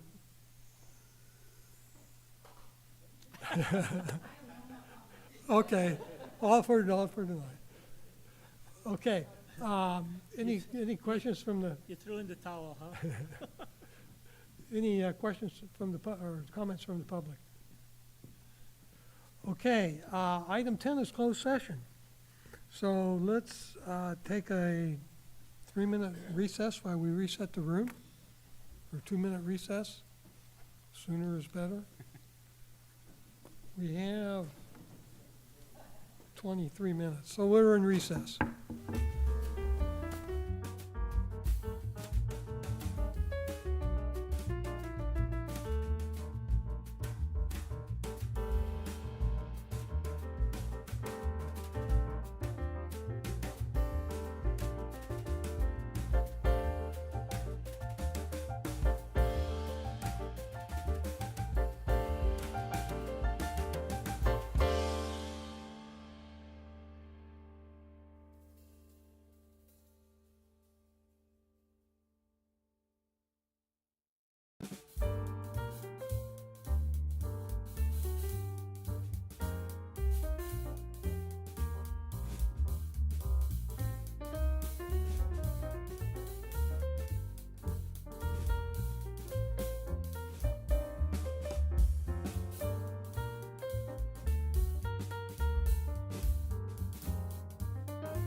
recording. Closed session ended at 8:52 PM and no reportable action was taken. Okay. Don't have additional time for public comments, nor the public. Any director discussion, comments? Director Jordan? Yes, thank you, Alvin. We've talked about wildfire and at the concern to our community before. Just as an FYI, we at Prisma Hills we're basically convening with the other parties that are interested, more or less a public hearing with Prisma Water, I think Cal Water, Los Altos, Santa Clara County Fire, Los Altos Hills Fire, and the city to go through sort of what the water system could support, what are the wildfire contingencies, and that'll be about 4 weeks from now, roughly. So just wanted to let everybody know we're making some progress. Okay. Director Weed, I Right. think. Just a quick note to alert people that the insurance industry is taking a very close look and getting very down to housing units or streets on the insurance rates in your town. And based on that, it will be your water supply capability, which they're in the process of trying to document. In some cases, where are your fire hydrants, et cetera. So as a representative of the water systems in your communities, beware.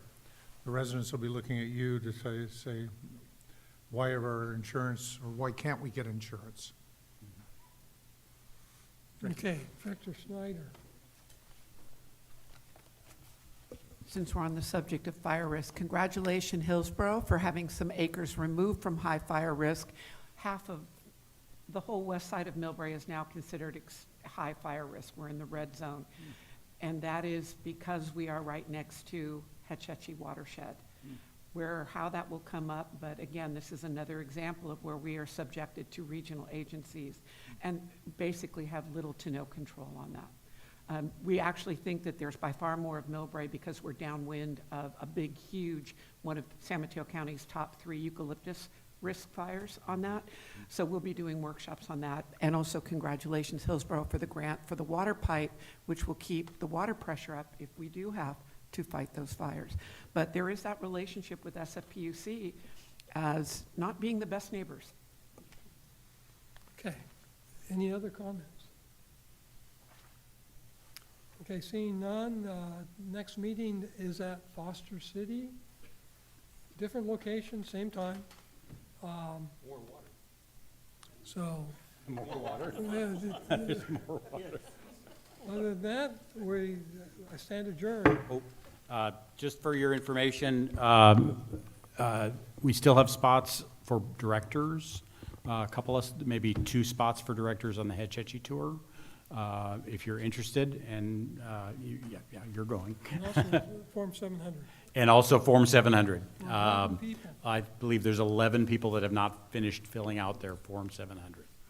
There we go. Now Foster City. Okay, that's it. Okay. Foster City. 8:55.